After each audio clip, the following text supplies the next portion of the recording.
The Lord be with you. Good day, everyone. Today is January 11, Saturday, and our gospel is coming from St. John chapter 3, verses 22 to 30.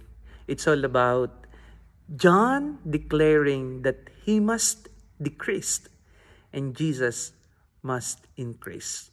Now that Jesus Christ was about to begin his public ministry, John understood he was merely the best man, and the bridegroom is none other than Jesus.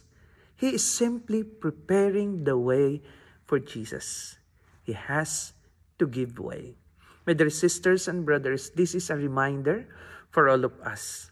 We are not the message. We are merely the messengers. We are not the grace.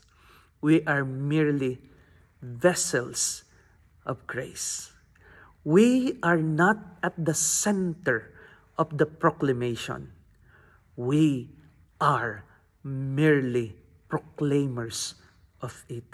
Like John the Baptist, like our Blessed Mother, like all the apostles.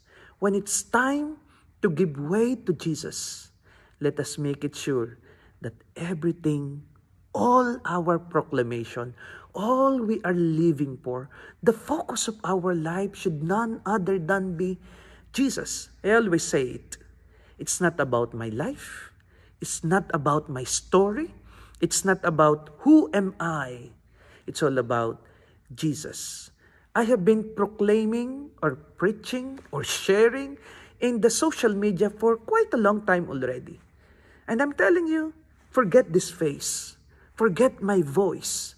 But never forget Jesus, because He is the only one that matters. He is the only one who will remain. Let the focus of our life should only be Jesus.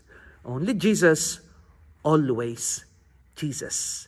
We are merely servants of the Word and followers of Jesus, our Savior and Lord. God bless.